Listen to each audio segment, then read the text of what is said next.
The athletes requested to be kept anonymous for fear of a social media backlash and a risk of losing sponsorship.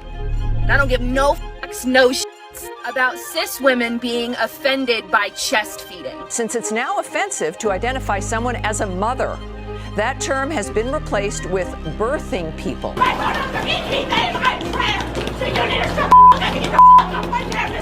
I was learning a lot about how white people are evil, cis people are evil, straight people are evil. Is the LGB at the moment is more like the KGB, in that no alternative opinion is allowed. Well, what I would like is for people to not buy this book. With respect, you haven't read the book, have you? No. The two transgender athletes took off flying and left all of us girls in the dust.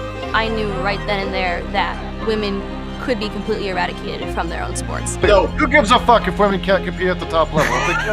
And if it eliminates women's spaces from sports, absolutely no issue with that. Yeah, exactly. Who cares about women excelling in sports and living their dreams? Or even better, who cares about cis women anyways, as they say, that are proud to be a woman and might not want every reference to womanhood be deleted from our language? But I really love being a woman and being a female artist, I do. When you say it's ridiculous that there is a FIFA World Cup this year in a country where being gay is illegal, then the LGBTQ community celebrates your public criticism of a ridiculous law and a ridiculous event location. However, when you criticize the very same LGBTQ community on their own ridiculous views or policies, then all of a sudden, you are a transphobe. Transphobia! Just a way for them to be openly transphobic. But to be fair, the entire world does have a transphobia problem. I think I just get really confused by people who are transphobic. That's transphobe language. This is such hypocritical bullshit, and it's absolutely blowing my mind that society as a whole is eating it up like it's God's gift from heaven. Come on people, use your brain. Tell them, Dr. Tyson. The goal here is to train your mind how to see the world differently. People fail to understand that being part of the LGBTQ community and being an idiot is not mutually exclusive. Something that was proven very clearly by this guy. Then I was like, there's bleach on me too. So when the police came, I kept the clothes on. I kept the rope. So you had the rope on the entire time? I mean, it wasn't like wrapped around, but yeah, it was around. Fun fact, if Smollett would have just asked some real skinheads to beat him up, they would have probably done it for free and he would be starring in Aquaman 2 right now. Anyways, part of why questioning or critiquing trans policies is such a big problem is because some idiots on the right made this whole discussion about bathroom bills and children being preyed on by men in wigs and dresses, as if are waiting for an official access to bathrooms before they can commit their crimes. That's pretty scary. I know it's scary to me, and I'm not even the one that's in high school anymore. You guys, I mean, do you want males in your bathroom? Jesus Christ. Look, let's set the record straight on this one, okay? Your child is not going to get by some transgender woman waiting for a bathroom bill to pass, okay? Your child is going to get the old-fashioned way by someone they know and love. Their uncle, their teacher, a coach, or whomever is closest to them. I know, it's up, but it's simply the way it is. I personally have had a babysitter when I was a kid try and touch me. See, and don't forget those 100 gymnasts. Those were not abused by a transgender individual in a bathroom, they were abused by their personal doctor, and apparently he was the only one who showed them some kindness, which is a whole other level of up. But we're getting off track here, because the problem isn't with people being trans, the problem is that some policies from the trans community are simply terrible, and when they are, you should be allowed to say this publicly without any retribution. Look, I don't think it's legitimate for people to go and destroy your place, whether that's online by writing fake reviews or physically. Even if you did a gender critical event, but you didn't even do that. This guy had his entire reputation and livelihood destroyed, and he was not even critiquing the trans community.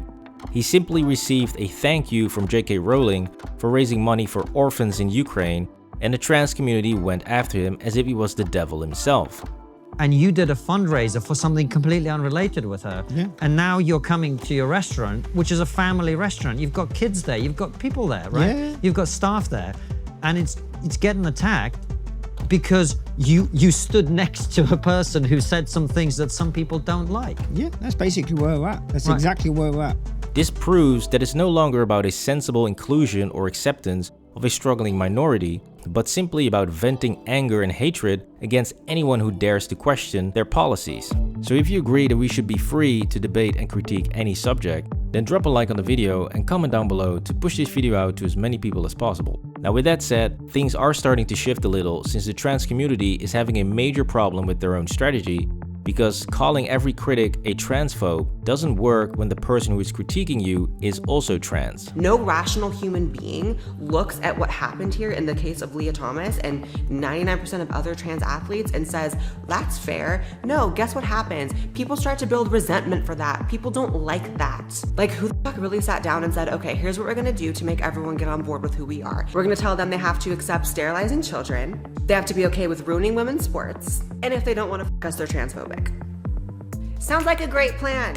We are seeing more and more people from the trans community speak out against the specific policies that don't make sense, with the aggressive ways in which children that are insecure about their bodies are being told that if they don't like themselves, they must be trans and they need to start taking hormones and undertake medical procedures. And then on top of that, there was also messages telling me, well, if you feel like you don't fit in, that means you're trans. If you feel like you don't like your body, that means you're trans. If you feel like other girls don't understand you, that means you're trans.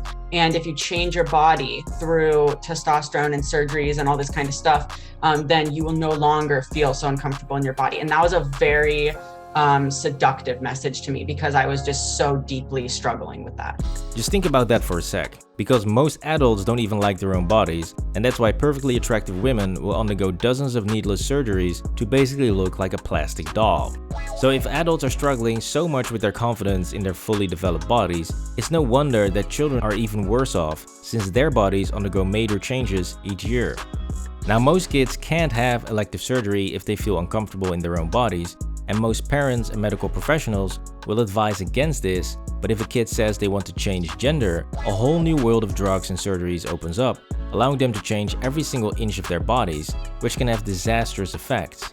Would a child under the age of 16 fully understand the implications of this on their bodies in the long term? In effect, the court said no.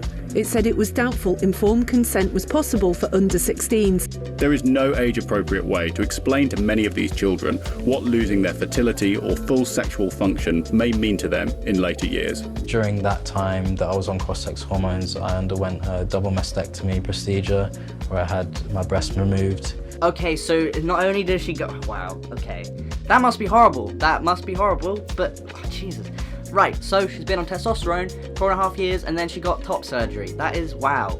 Imagine you just got your boobs chopped off and then you were like, oh hell, I regret that. Like, that's horrible, right? Now if you look across social media, you'll find that mostly men are talking about this idiotic situation, even though men have no skin in the game at all. You have men that are winning women's world records in fucking weightlifting, which is like the dumbest shit for men and women to compete against. But still, men are labeled as transphobic whenever we bring this up. This makes no sense at all, since if men were truly transphobic, don't you think we would advocate for banning trans men from men's sports and not trans women? Skylar Baylor was the first openly transgender D1 athlete on a men's team. You know what's funny about Skylar? What? He went from female to man, right? So he was born a female, transitioned to a man. Yeah. Literally won nothing.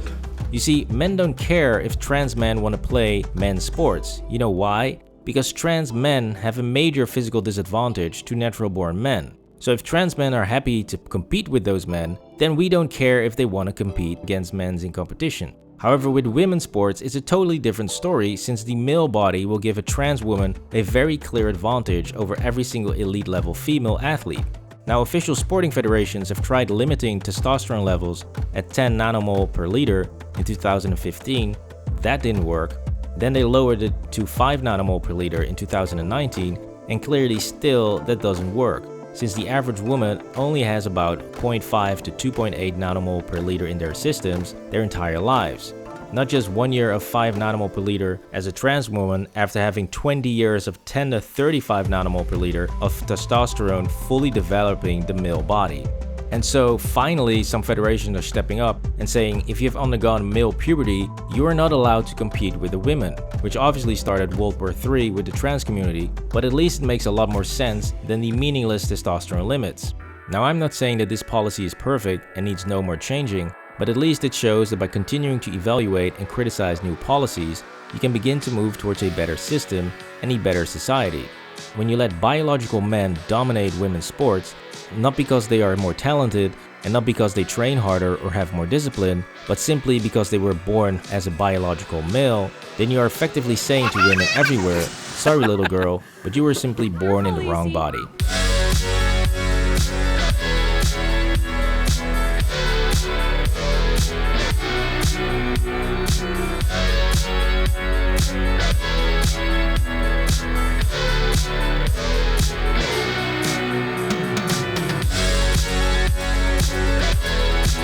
This was the Age of Trans Dictatorship. Please like and subscribe for more videos.